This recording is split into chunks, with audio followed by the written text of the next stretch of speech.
दोस्तों नमस्कार, ये है मार्गदर्शन फॉर सिविल सर्विसेज। मैं अनुराग चौधरी।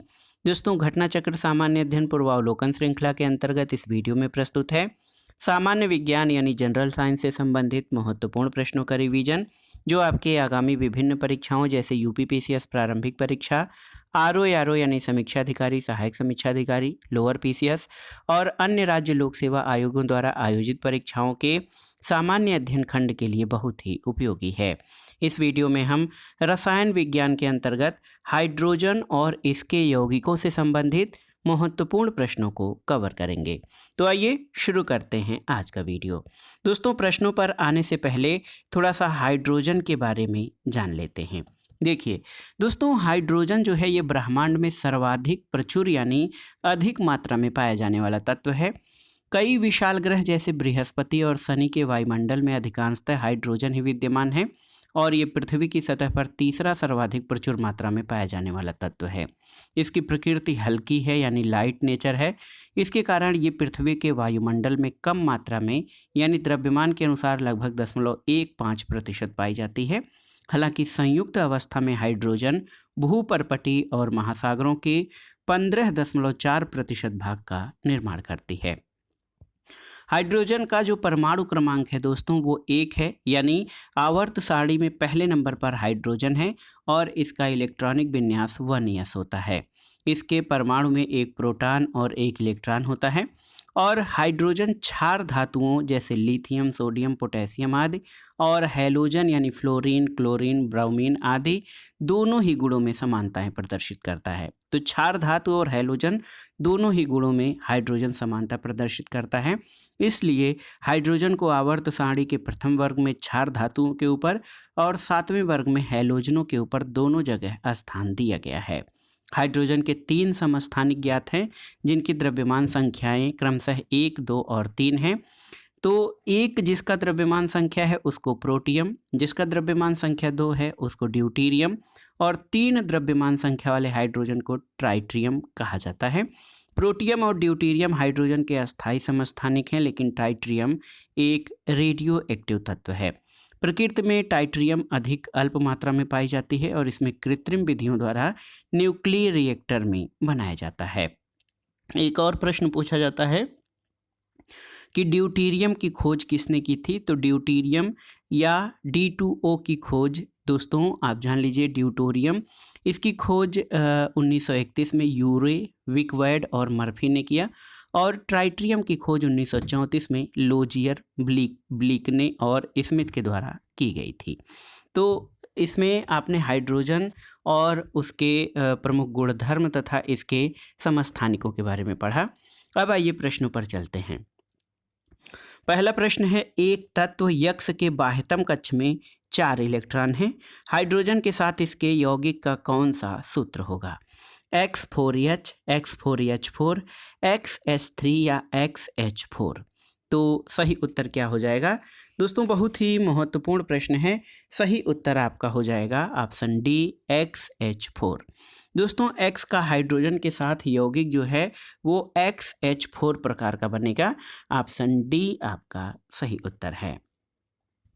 अगला प्रश्न है, भार के अनुसार पानी यानी H2O में हाइड्रोजन की प्रतिशतता कितनी है? तो यहाँ पर ऑप्शन दिए गए हैं 44.45%, 5.55%, 88.89% या फिर 11.11%। तो सही उत्तर है 11.11%। कैसे? तो H2O जल का आणविक द्रव्यमान में दोस्तों 2 + 16 यानी 18 ग्राम प्रति मोल होता है। जल में उपस्थित हाइड्रोजन परमाणुओं की संख्या 2 हो जाएगी, तो 2/18 × 100 11.11% हो जाएगा। तो जल में हाइड्रोजन का प्रतिशत 11.11% होगा। अगला प्रश्न है, हाइड्रोजन गैस का 1 मोल या अणुग्राम ऑक्सीजन आधिक्य में जल कर जो है 290 किलो जूल ऊष्मा देता है। उन्हीं परिस्थितियों में 4 ग्राम हाइड्रोजन गैस के जलने पर कितनी ऊष्मा उत्पन्न होगी? तो ऑप्शन आपके दिए गए हैं। सही उत्तर हो जाएगा 580 किलो जूल। कैसे? तो H2 यानी हाइड्रोजन का 1 मोल होता है, तो हाइड्रोजन का 1 मोल 2 ग्राम होता है। 4 ग्राम से उत्पन्न ऊर्जा 290 × 2 580 किलो जूल हो जाएगा। तो ऑप्शन सी आपका सही उत्तर है। अगला प्रश्न है दोस्तों, देखिए महत्वपूर्ण प्रश्न है, हाइड्रोजन को जलाने से क्या बनेगा आपको बताना है। तो ऑक्सीजन, राख, मिट्टी या पानी। तो सही उत्तर है हाइड्रोजन को जलाने से पानी बनेगा। बहुत ही महत्वपूर्ण प्रश्न है दोस्तों। हाइड्रोजन बिना हवा की उपस्थिति में नहीं जल सकती। यदि हवा की उपस्थिति में हाइड्रोजन को जलाया जाए तो वो ऑक्सीजन के साथ प्रतिक्रिया करके जल का निर्माण करेगी। अगला प्रश्न है, निम्नलिखित ईंधनों में से कौन सा न्यूनतम वायु प्रदूषण करता है आपको बताना है। मिट्टी का तेल, हाइड्रोजन, कोयला या डीजल। तो सही उत्तर क्या हो जाएगा दोस्तों, हाइड्रोजन जो है ये अभी तक ज्ञात ईंधनों में सबसे कम प्रदूषण करेगा। हाइड्रोजन एक स्वच्छतम दहन ईंधन है। इसके जलने से केवल जल उत्पन्न होता है, जबकि कोयला, मिट्टी का तेल और डीजल आदि जीवाश्म ईंधन या कार्बनिक ईंधन कहलाते हैं, जिनके जलने से वायुमंडल में कार्बन डाइऑक्साइड अधिक हानिकारक गैसों का उत्सर्जन होता है। तो इसलिए हाइड्रोजन को जो है सबसे स्वच्छ ईंधन कहा जाता है, क्योंकि इससे जलने से सबसे कम प्रदूषक उत्पन्न होते हैं, या इसके जलने से जल बनता है तो प्रदूषण नहीं होगा। अगला प्रश्न है, भारी जल एक प्रकार का क्या है, शीतलक, मंदक, अयस्क या ईंधन। तो सही उत्तर है दोस्तों, भारी जल एक प्रकार का शीतलक और मंदक दोनों है। तो ए और बी दोनों ही ऑप्शन इसके लिए सही उत्तर हो सकते हैं। भारी जल हाइड्रोजन के समस्थानिक ड्यूटीरियम का ऑक्साइड है। ड्यूटीरियम का सूत्र D2O होता है। भारी जल का रासायनिक फार्मूला D2O है और भारी जल का रासायनिक सूत्र D2 है। D2O रंगहीन, गंधहीन और स्वादहीन होता है। इसका सापेक्षिक घनत्व पानी के सापेक्ष 1.1 तथा हिमांक साधारण जल से थोड़ा अधिक होगा। हैवी वाटर का प्रयोग परमाणु संयंत्रों में मंदक यानी मॉडरेटर और शीतलक या कूलेंट दोनों ही रूपों में किया जाता है। तो ऑप्शन ए और बी दोनों उत्तर होगा। अगला प्रश्न है, भारी जल का रासायनिक फार्मूला क्या है। तो महत्वपूर्ण प्रश्न है, भारी जल का रासायनिक फार्मूला D2O यानी भारी जल हाइड्रोजन के समस्थानिक ड्यूटीरियम का ऑक्साइड है। तो ये सही उत्तर D2O हो जाएगा इसका रासायनिक सूत्र। अगला प्रश्न है दोस्तों, भारी जल का रासायनिक सूत्र क्या है। तो सही उत्तर है भारी जल का रासायनिक सूत्र D2O यानी ड्यूटीरियम ऑक्साइड होता है। अगला प्रश्न है कि न्यूक्लियर रिएक्टरों में विमंदक और प्रशीतक दोनों की तरह प्रयुक्त होने वाला पदार्थ कौन सा है। साधारण पानी, भारी पानी, द्रव अमोनिया या द्रव हाइड्रोजन। तो सही उत्तर है भारी पानी यानी हैवी वाटर। दोस्तों, भारी जल या हैवी वाटर जो होता है ये न्यूक्लियर रिएक्टरों में जो है ये विमंदक और प्रशीतक दोनों की तरह प्रयुक्त होने वाला पदार्थ है। तो यहाँ पे दोनों ही उत्तर ए और बी दोनों ही हो जाएंगे, क्योंकि साधारण जल भी दोस्तों न्यूक्लियर रिएक्टर में विमंदक और प्रशीतक दोनों के रूप में प्रयुक्त होता है। अगले प्रश्न पर आते हैं, गुरु जल या भारी जल क्या होता है आपको बताना है। सही उत्तर है गुरु जल या भारी जल जो है ये दोस्तों ये ऑक्सीजन और हैवी हाइड्रोजन यानी D2 होता है और ऑक्सीजन का मिश्रण। तो D2O यानी ड्यूटीरियम ऑक्साइड ये गुरु जल या हैवी वाटर होता है। ऑप्शन ए आपका सही उत्तर है। अगला प्रश्न है, भारी पानी वह पानी होता है जिसका तापमान 4 डिग्री सेंटीग्रेड पर स्थिर रखा जाता है, जिसमें कैल्शियम और पोटेशियम के अविलेय लवण होते हैं, जिसमें हाइड्रोजन का स्थान आइसोटोप ले लेता है या जिसमें ऑक्सीजन का स्थान उसका आइसोटोप लेता है। तो भारी पानी वह पानी होता है जिसमें हाइड्रोजन का स्थान उसका आइसोटोप यानी समस्थानिक ले लेता है। और कौन सा समस्थानिक, ये है ड्यूटीरियम। तो सही उत्तर हो जाएगा भारी जल वह जल होता है जिसमें हाइड्रोजन का स्थान उसका आइसोटोप ड्यूटीरियम ले लेता है, उस जल को भारी जल कहा जाता है। अगला प्रश्न है कि हैवी वाटर में क्या होता है। देखिए, अधिक सम्मिश्रित हवा होती है, हाइड्रोजन के स्थान पर ड्यूटीरियम होता है, अधिक घुले हुए खनिज और लवण होते हैं, या फिर जैविक अशुद्धताएं होती हैं। तो सही उत्तर है हाइड्रोजन के स्थान पर ड्यूटीरियम होता है हैवी वाटर में। तो याद रखिएगा ऑप्शन बी आपका सही उत्तर है। अगला प्रश्न है, निम्नलिखित में से किसने भारी पानी की खोज की थी। तो याद रखिए दोस्तों 1934 में भारी जल की खोज की गई थी और H.C. उरे यानी हेराल्ड क्लेटन उरे को 1934 में भारी पानी की खोज के लिए नोबेल पुरस्कार से सम्मानित किया गया था। ऑप्शन बी आपका सही उत्तर है। अगला प्रश्न है दोस्तों, भारी पानी का अणुभार कितना होता है? 18, 20, 36 या 54? तो सही उत्तर है 20। भारी जल का अणुभार 20.030 ग्राम प्रति मोल होता है, जबकि साधारण जल का अणुभार 18.016 ग्राम प्रति मोल होता है। तो याद रखिएगा भारी जल का अणुभार 20 होता है।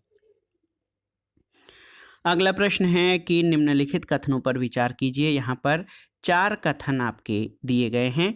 कठोर जल उपयुक्त नहीं है पीने के लिए, बिल्कुल सही। साबुन से कपड़े धोने के लिए, सही है। बॉयलर्स में प्रयोग के लिए, बिल्कुल सही। और फसल की सिंचाई के लिए। तो सही उत्तर क्या हो जाएगा? ऑप्शन डी आपका सही उत्तर है। चारों ही कथन इस संबंध में आपके सही हैं। कैसे? जो जल की अस्थायी कठोरता होती है दोस्तों, ये कैल्शियम और मैग्नीशियम के क्लोराइड और सल्फेट के कारण होती है। कठोर जल पीने में लवड़ी लगते हैं। कपड़ा धोने पर इनसे झाग उत्पन्न नहीं होता है, इसलिए कपड़ा धोने के लिए ये अनुपयुक्त होते हैं। बॉयलर्स में उबालने पर कैल्शियम और मैग्नीशियम के लवण सतह पर आकर जम जाते हैं और वाष्पन की प्रक्रिया में अवरोध उत्पन्न करते हैं, जिससे ऊष्मा का संकेंद्रण जल में बढ़ता जाता है और बॉयलर विस्फोट करके टूट जाता है। कठोर जल फसल की सिंचाई के लिए भी उपयुक्त नहीं होते, क्योंकि ये फसल के जाइलम को अवरुद्ध कर देते हैं, जिससे फसलें कुंठित हो जाती हैं। तो भारी जल जो चारों तथ्य दिए गए थे, पीने के लिए, साबुन से कपड़े धोने के लिए, बॉयलर्स में प्रयोग के लिए या फसल की सिंचाई के लिए, ये इन सभी में किसी में भी उपयुक्त नहीं है। अगला प्रश्न है कि पानी की अस्थायी कठोरता के लिए कौन उत्तरदायी है? आपको बताना है। कैल्शियम, मैग्नीशियम के क्लोराइड और सल्फेट, कैल्शियम का बाइकार्बोनेट, मैग्नीशियम का बाइकार्बोनेट या सिल्वर और पोटेशियम के क्लोराइड? तो सही उत्तर है पानी की अस्थायी कठोरता के लिए कैल्शियम और मैग्नीशियम के क्लोराइड और सल्फेट उत्तरदायी होते हैं। ऑप्शन ए आपका सही उत्तर है। अगला प्रश्न है कि जल के लिए पीएच मान होता है कितना? आपको बताना है। जल का पीएच मान कितना होता है? लगभग 0, लगभग 7, 5 या 5 से कम या 8.5 या उससे अधिक? तो जल का पीएच मान दोस्तों लगभग 7 होता है, क्योंकि जल उदासीन होता है और 7 से कम होने पर जल अम्लीय हो जाएगा और 7 से अधिक होने पर वो जो है क्षारीय हो जाएगा। तो ऐसे जो जल है, सामान्य जल है, ये उदासीन होता है, इसका पीएच मान लगभग 7 होता है। यदि जल का जो पीएच मान 7 से कम होने लगे तो उसे अम्लीय और 7 से अधिक होने पर क्षारीय कहा जाएगा। अगला प्रश्न है कि पानी का पीएच मान कितना है? तो आप जानते हैं पानी का पीएच मान 7 होता है। अगला प्रश्न है जल का शुद्धतम रूप क्या है? आपको बताना है। ऑप्शन है नल का पानी, समुद्री जल, वर्षा का पानी या आशुद्ध जल? तो सही उत्तर है वर्षा का जल। दोस्तों पानी, वर्षा का जल जो है ये जल का शुद्धतम रूप है। इसका पीएच मान 7 होता है। पृथ्वी पर पाए जाने वाले पानी में अम्लीय और क्षारीय पदार्थ घुले होते हैं, जिसके कारण पानी अशुद्ध हो जाता है। इसलिए वर्षा के जल को जल का शुद्धतम रूप कहते हैं। अगला प्रश्न है पानी आयनिक लवण का सुविलायक है, क्यों? ऑप्शन है उसका क्वथनांक उच्च है, उसका द्विध्रुव आघूर्ण अधिक है, उसकी विशिष्ट ऊष्मा अधिक है और उसका कोई रंग नहीं होता। तो सही उत्तर है उसका द्विध्रुव आघूर्ण अधिक है, इसलिए पानी आयनिक लवण का सुविलायक है। दोस्तों आयनिक लवण ध्रुवीय होते हैं और वे केवल एक ध्रुवीय विलायक द्वारा ही घुलनशील होते हैं। पानी एक ध्रुवीय विलायक है तथा उसका द्विध्रुव आघूर्ण अधिक होता है, इसलिए ये आयनिक लवणों का सुविलायक भी है। तो सही उत्तर ऑप्शन बी हो जाएगा। अगला प्रश्न है कि जल किसी अन्य द्रव की अपेक्षा अधिक पदार्थों को घोल सकता है, क्यों? तो सही उत्तर है इसकी प्रकृति द्विध्रुवीय होती है। दोस्तों आयनिक लवण जो होते हैं ध्रुवीय होते हैं और वो केवल एक ध्रुवीय विलायक द्वारा ही घुलनशील होते हैं। पानी एक ध्रुवीय विलायक है और उसका द्विध्रुव आघूर्ण अधिक होता है, इसलिए ये आयनिक लवणों का सुविलायक होता है। तो सही उत्तर है पानी की प्रकृति द्विध्रुवीय होती है, इसलिए ये अन्य द्रव की अपेक्षा अधिक पदार्थों को घोल सकता है। अगला प्रश्न है, अशुद्ध जल से बड़ी मात्रा में पेयजल तैयार किया जाता है कैसे? निर्लवणीकरण द्वारा, आसवन द्वारा, आयन आदान प्रदान द्वारा या निथार कर। तो सही उत्तर है निर्लवणीकरण के द्वारा, ऑप्शन ए। दोस्तों, निर्लवणीकरण के द्वारा अशुद्ध जल से बड़ी मात्रा में पेयजल तैयार किया जाता है। अगला प्रश्न है, निम्नलिखित में से कौन सी गैस पीने के पानी को शुद्ध करने के लिए प्रयोग में लाई जाती है?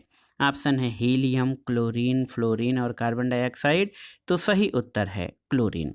क्लोरीन का प्रयोग ब्लीचिंग पाउडर बनाने में, विसंक्रामक बनाने में और पीने के पानी में रोगाणुनाशक की तरह होता है। इसलिए क्लोरीन जो है ये पीने के पानी को शुद्ध करने में प्रयोग में लाई जाती है। अगला प्रश्न है, समुद्री जल को शुद्ध जल में किस प्रक्रिया द्वारा बदला जाता है? ऑप्शन है प्रस्वेदन, उत्फूलन, विद्युत पृथक्करण या उत्क्रम परासरण। तो उत्क्रम परासरण को इंग्लिश में आरओ यानी रिवर्स ऑस्मोसिस कहते हैं। दोस्तों, रिवर्स ऑस्मोसिस छनन विधि द्वारा जल शोधन की एक विशिष्ट प्रक्रिया है। इस विधि से समुद्री जल को शुद्ध किया जाता है। अगला प्रश्न है, खारे पानी को शुद्ध पानी में परिवर्तित करने की प्रक्रिया को क्या कहते हैं? आपको बताना है। ऑप्शन है देखिए प्रस्वेदन, उत्फूलन, विद्युत पृथक्करण या उत्क्रम परासरण। तो सही उत्तर है उत्क्रम परासरण यानी आरओ। दोस्तों, खारे जल को शुद्ध पानी में परिवर्तित करने की प्रक्रिया को उत्क्रम परासरण कहा जाता है। अगला प्रश्न है, फिटकरी गंदले पानी को किस प्रक्रिया द्वारा स्वच्छ करती है? ऑप्शन है अवशोषण, अधिशोषण, अस्कंदन या अपोहन। तो सही उत्तर है अस्कंदन। दोस्तों, रासायनिक अस्कंदन की प्रक्रिया द्वारा गंदे जल को स्वच्छ जल में परिवर्तित किया जाता है। फिटकरी यानी एलम को गंदे जल में मिलाने पर जल शोधन, अस्कंदन, ऊर्णन और अवसादन के द्वारा होता है। इसके द्वारा स्वच्छ जल प्राप्त होता है। अगला प्रश्न है, वनस्पति तेल से वनस्पति घी बनाने में प्रयुक्त होने वाली गैस कौन सी है? ऑप्शन है hydrogen, oxygen, nitrogen, carbon dioxide या उपरोक्त में से कोई नहीं। तो सही उत्तर है हाइड्रोजन। दोस्तों, आप जान लीजिए वनस्पति तेलों से वनस्पति घी हाइड्रोजनीकरण की प्रक्रिया द्वारा बनाया जाता है।